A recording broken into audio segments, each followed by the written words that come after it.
Em 2022, eu me coloquei um desafio que é entrar num curso de mestrado profissional, foi na Unisantos, na área de psicologia. Por que na área de psicologia? Sendo que a minha formação é engenheiro. E essa foi uma das perguntas na entrevista com o corpo docente, se eu poderia fazer o mestrado, porque esse é o processo normal, tem uma entrevista onde eles questionam, né? Porque a área de psicologia, eu, obviamente, vindo da área de exatas, sem muita afinidade. O que eu argumentei, por minha sorte eu fui aceito, é que a gente acaba aprendendo essa questão de liderança, essa questão de gestão de pessoas de uma forma muito intuitiva e aprendendo com os erros, que não é o ideal. E eu sempre tive esse interesse de me aprofundar nessas questões cognitivas, essas questões que envolvem a psicologia. E eu tinha o meu propósito era desenvolver um projeto e que esse projeto trouxesse uma contribuição para a sociedade de desenvolver as pessoas no seu ambiente de trabalho principalmente para os aspectos de bem-estar e capital psicológico. Nesse meu projeto de pesquisa, o meu objetivo macro, acho que esse slide aqui demonstra bem isso, era o quanto o bem-estar, a gestão que está envolvida dentro das empresas e o colaborador e a sua intenção de rotatividade. O que seria a intenção de rotatividade? Seria quando o colaborador ele ainda não pediu para se desligar da empresa. É quando ele tem dentro dele pensamentos que, será que eu devo sair da empresa? Eu estou insatisfeito, vou buscar um outro lugar e tal. Isso é a intenção de rotatividade. O meu orientador foi o professor Edgar Tosh Dias, que me conduziu nesse caminhar, e esse projeto me esclareceu e me ensinou muitas coisas. Um dos conceitos, ou alguns dos conceitos que eu pesquisei e me aprofundei, bem-estar psicológico no ambiente de trabalho e o capital psicológico. Quando a gente fala de bem-estar, de capital psicológico, exemplificando de uma forma bem simples, são o número de vezes que o colaborador dentro do seu ambiente corporativo, ele percebe ou ele sente mais atividades e resultados que geram dentro dele emoções positivas do que negativas. Eu acho que quando a gente falar de bem-estar, é um pouco sobre isso. O quanto que naquele ambiente de trabalho ele gera no indivíduo emoções positivas. As emoções positivas, elas têm que ser maiores do que as emoções negativas. Isso está totalmente relacionado com a psicologia positiva, que é um segmento novo da psicologia, e foi nesse caminho que eu percorri, é onde eu olhar para essas questões de emoções positivas que o indivíduo transita, que o indivíduo tem como reação dele com o ambiente que ele está interagindo, e essas emoções mais positivas do que negativas. O ideal seriam só emoções positivas, mas obviamente que esse é um ambiente utópico. Mas monitorar o efeito dessas emoções negativas e positivas no indivíduo é fundamental, e foi esse caminho que eu percorri e pesquisei. O conceito de capital psicológico. Hoje se fala muito num termo que eu acho que em alguns momentos ele é mal utilizado ou supervalorizado, que ele é um dos componentes do capital psicológico, que é o tema resiliência. O capital psicológico, ele é composto de 4 componentes: autoeficácia, otimismo, resiliência e esperança. Se você me perguntar qual desses temas, qual desses constructors é o mais importante do capital psicológico, primeiro eu vou explicar o que quer dizer cada um deles de uma forma simples.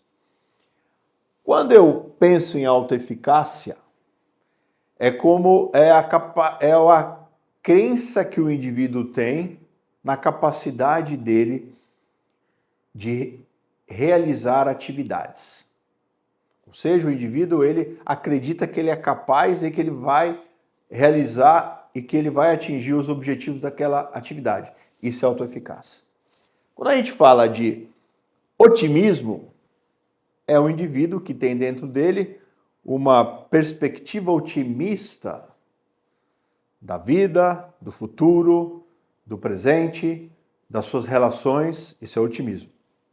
Quando a gente fala de esperança, é a crença no futuro, é a crença que ele vai, no futuro, alcançar as suas metas e objetivos no qual ele foi exposto, no qual a empresa busca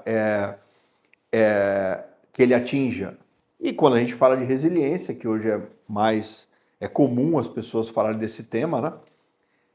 É a capacidade de se recuperar de situações desafiadoras. Eu diria que a resiliência, se a gente fosse fazer uma analogia, é aquela capacidade do elástico, que você estica e ele volta para a condição normal.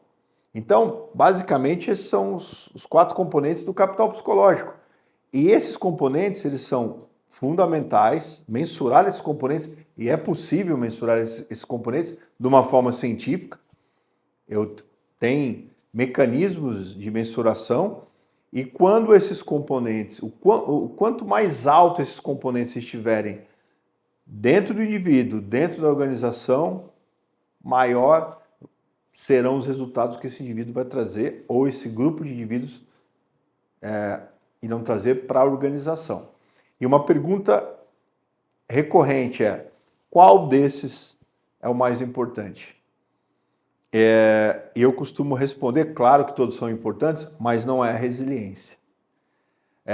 A resiliência, ela é importante, obviamente, mas sem autoeficácia e sem esperança, ela pouco tem efetividade. Então, se eu fosse escolher e de alguma forma ranquear, eu diria que a autoeficácia, para mim, é o mais importante componente do capital psicológico, depois esperança, depois resiliência e depois otimismo. Então, eu acho que vale uma reflexão que às vezes o indivíduo só ser resiliente é importante, mas o mais fundamental é a crença que ele tem que ele vai realizar aquelas atividades e que ele vai alcançar suas metas. Espero ter colaborado aí um pouco e com esse conceito sobre capital psicológico e que faz parte, que é tão importante dentro das organizações mensurar e entender isso. Quais são os principais fatores que influenciam nesses aspectos relacionados ao capital psicológico e do bem-estar no trabalho? Eu enumerei aqui 4 pontos que são fundamentais. Cultura organizacional. Quando eu falo da cultura organizacional, eu estou falando de valores e normas e crenças que estão inseridas na organização e nem sempre estão explícitas, mas implícitas. E eu não estou falando daquela questão de valores, aquilo que está escrito nos cartazes de missão, etc. e tal. Eu estou falando do que de fato ocorre no seu dia a dia na organização. Liderança. A forma que essa liderança atua, a relação com os liderados, a relação com os seus pares. Esse é um outro aspecto muito importante e que tem um reflexo grande tanto no capital psicológico como no bem-estar. Trabalho em si, as atividades que a pessoa realiza, né?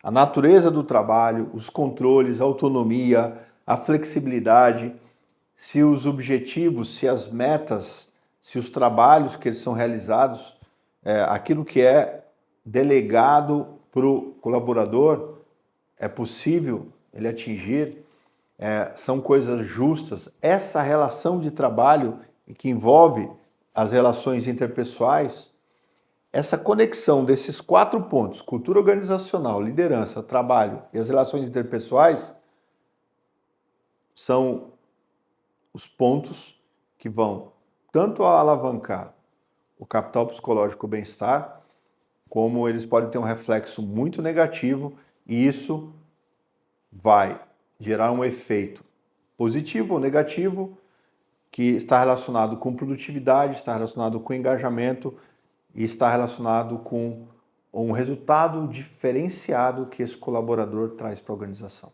A importância do bem-estar e do capital psicológico: produtividade e engajamento, saúde e segurança, clima organizacional, retenção de talentos. Então, se você não estiver olhando para esses indicadores, se você não estiver mensurando esses indicadores e estiver olhando para essas correlações, você pode ter um efeito positivo ou nocivo nesses 4 pontos. E olhar para isso hoje é fundamental quando se fala do tema engajamento e produtividade. Aliás, quando a gente usa a palavra, hoje se usa muito a palavra colaborador. Quando surgiu essa palavra colaborador ali nos anos 2000, o que é o colaborador? É o funcionário engajado. Esse é um tema que vale a pena ser aprofundado.